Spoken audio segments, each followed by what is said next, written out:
ये है, ये किताब एक उसने जो रेफरेंस दिया, इस्लाम एंड इंडियन कल्चर, हम्म। और इसके लेखक हैं ये B.N. पांडे।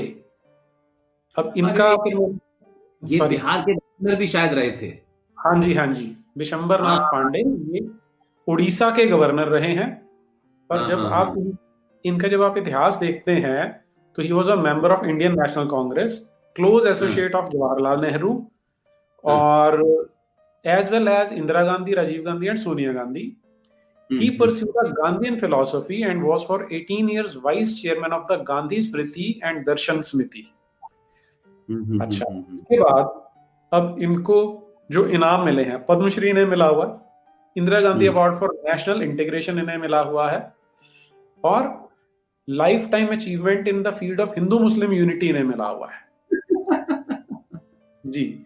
और ये उत्तर प्रदेश के MLA रहे, mayor of Allahabad, member of parliament in Rajya Sabha, और वो भी एक बार नहीं है, 2 बार रहे हैं। एक बार 76 से लेके 84, एक बार हम्म 89 से लेके 98 तक हम्म। उत्तर प्रदेश प्रदेश कांग्रेस कमेटी के प्रेसिडेंट रहे हैं और गवर्नर ऑफ उड़ीसा रहे हैं। हम्म अच्छा, अब ये इनकी किताब है इस्लाम एंड इंडियन कल्चर, जिसमें इन्होंने पेज नंबर 44-45 पर एक कहानी लिखी है। हम्म कहानी में देखिए, सबसे पहली चीज है कि Aurangzeb was passing near Varanasi on his way to Bengal. Hmm पूरे इतिहास में जो औरंगजेब है, कभी बंगाल नहीं गया था। हम्म फिर वो हिंदू राजाओं को लेकर गया। अब वो हम्म ऐसा व्यक्ति था जो हिंदू राजाओं को पास नहीं फटकने देता था। हम्म अच्छा, फिर ये बताते हैं जी, वो जहां गए तो जो राजा थे उन्होंने कहा, रानियों ने कहा कि हम वाराणसी आए हैं तो गंगा जी में स्नान करेंगे और लॉर्ड विश्वनाथ के दर्शन करेंगे। तो औरंगजेब तुरंत मान गया। हम्म उसके बाद आर्मी पिकेट्स लगाए गए, तो वो जो रानी वाली कहानी है वो आती है कि रानी वहां से गायब हो गई। तो thorough hmm search was made of the temple precincts, but the Rani was to be found nowhere. फिर और पॉलिटिशियन है हमारे देश के और जो फ्रीडम फाइटर है, उनकी किताब है। फिर मैंने जब ये किताब पढ़ी तो इसमें क्या कर रहे हैं, ये किसी और किताब का रेफरेंस दे रहे हैं। हम्म वो रेफरेंस किताब है फेदर्स एंड स्टोन्स, ये पट्टाभी सीतारामैया ने लिखी हुई किताब है, जो गांधी जी के शिष्य होते थे हम्म विशेष। अच्छा, अब इनकी किताब मैंने पढ़ी तो उसके पेज नंबर 177 पर कहानी ऑलमोस्ट सेम है, लेकिन हम्म फर्क क्या है कि they all set out one day. अब यहाँ पर वो क्या बता रहे हैं, ये बंगाल की बात नहीं कर रहे। अब यहाँ पर वो बंगाल पांडे जी ने अपने आप घुसा दिया बीच में। हम्म फिर at last a more diligent search revealed a tahkhana. अब जो पांडे है उसने अपनी तरफ से गणेश जी की मूर्ति डाल दी, जबकि ओरिजिनल ये जो पट्टाभी सीतारमैया है तहखाने की बात कर रहा है। पेज नंबर 178 पर आइए, तो यहाँ हम्म पर कहीं नहीं बता रहे कि रानी को डिसऑनर किया गया था। हम्म वो कह रहे थे उसकी सिर्फ ज्वेलरी ले ली गई थी। हम्म अच्छा, फिर on discovering the wickedness of the priests, Aurangzeb declared कि ये तो रॉबरी का सीन है, इसलिए यहाँ पर नहीं रह सकता, इसलिए इसे डिमोलिश किया जाए। अब देखिए कैसे छोटे छोटे ट्विस्ट डाले जा रहे हैं। वहां पर राजाओं ने गुहार लगाई औरंगजेब से, यहाँ पर औरंगजेब अपने आप ही सोच रहा है। अच्छा, वहां पर मस्जिद की बात नहीं हो रही, यहाँ कह रहे हैं कि रानी ने बोला कि यहाँ पर मस्जिद बनाई जाए, इसलिए बेचारे औरंगजेब ने वहां पर मस्जिद बना दी। अच्छा, अब और फिर वो तो जो ये सबसे बुरे लोग तो महंत होते हैं, जो पंडित हैं, जो ब्राह्मण है, वो सबसे नीच होते हैं, वो हमेशा ही चलता है। तो ये हमने देखा, 2 स्टालवार्ड्स हैं जो कांग्रेस के, जो इतने बड़े बड़े नेता हैं, वो हमें ये नैरेटिव पेश कर रहे हैं। अब आप औरंगजेब के समय के उसके अखबार देखते हैं, तो वो अपने अखबारों में क्या लिखता है, it was reported that according to emperor's command, उसने फरमान जारी कर दिया था 1669 में कि सारे मंदिर तोड़ दो। His officers had demolished the temple of Vishwanath at Kashi. तो इस तरह की बदमाशियां ये हमारे साथ तब से करते आ रहे हैं और आज तक चल रही हैं। नीरज भाई, जी मेरी तालीम और तरबियत कहाँ हुई है आप जानते हैं।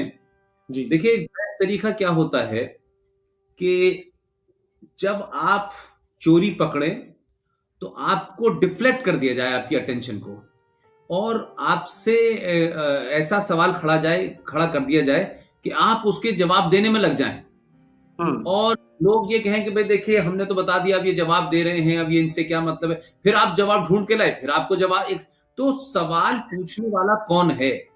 मैं आपको एक छोटी सी बात बताता हूं। मुसलमानों को इस देश में शशि थरूर अच्छा लगता है, दिग्विजय अच्छा लगता है, लगता है कि नहीं लगता है? बिल्कुल। इस देश में शिंदे जी उन्हें अच्छे लगते हैं। हर वो आदमी जो हिंदुत्व को, सनातन को गाली देता है, वो उन्हें अच्छा लगता है और उसका बड़ा रेफरेंस मानते हैं। उसको तो वो कुरान शरीफ से ज्यादा पसंद करते हैं। बट सवाल सबसे बड़ा ये है कि इन पाखंडियों से ये पूछो कि ये मेरे और आपके दौर की बात है कि भारत के अंदर 26/11 हुआ।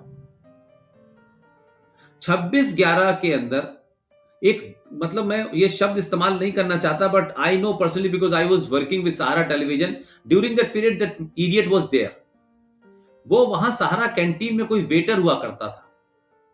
कौन? और उस वेटर को मैं आपको बताता हूं जी वेटर जी। हुआ करता था। और उस वेटर का कुछ झगड़ा वगड़ा हुआ, वो मुसलमान था। और आप जानते हैं सहारा, तो मेरा टेलीविजन में एंट्री सहारा में हुई पहली, उससे पहले मैं टेलीविजन में नहीं था। तो to understand what television is, तो मैं उसमें चला गया।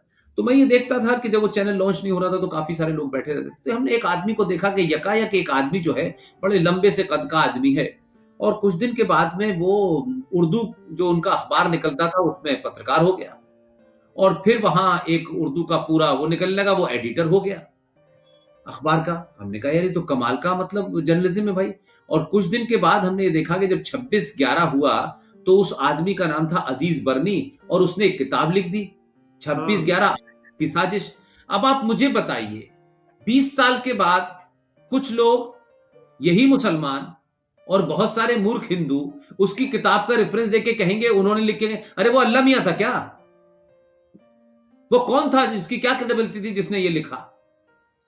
इसलिए मैंने कहा कि ये बीएन पांडे के बारे में हम ढूंढ के लाए, आपने मेहनत की, लेकिन बीएन पांडे के बारे में कोई अल्लाह मियां थे क्या? बीएन पांडे वहां मौजूद थे जब औरंगजेब ये कर रहा था? उन्होंने भी तो किसी से सुन के ही लिखा होगा ना, क्योंकि वो बीएन पांडे थे और गवर्नर थे। तो आप पद से ज्ञान का क्या लेना देना है कि अगर आप बड़े पद पे जाएंगे तो आप ज्ञानी हो जाएंगे? लेकिन मुसलमान आपको डिफ्लेक्ट करते हैं। आप उनसे कहिए कि मुस्लिम पॉलिटिक्स इन सेकुलर इंडिया एक किताब लिखी हुई है हामिद दलवई ने, उसमें पूरा एक्सपोज कर दिया है मुस्लिम लीग को, अलीगढ़ यूनिवर्सिटी को। वो किताब नहीं बताएंगे, उसको नहीं छुपाएंगे। तो ये जो किताबें लिखी जाती हैं, ये एजेंडे के तहत लिखी जाती हैं, और फिर हम जैसे लोगों के सामने कुछ लोग बड़े रेफरेंस देके बात करने लगते हैं।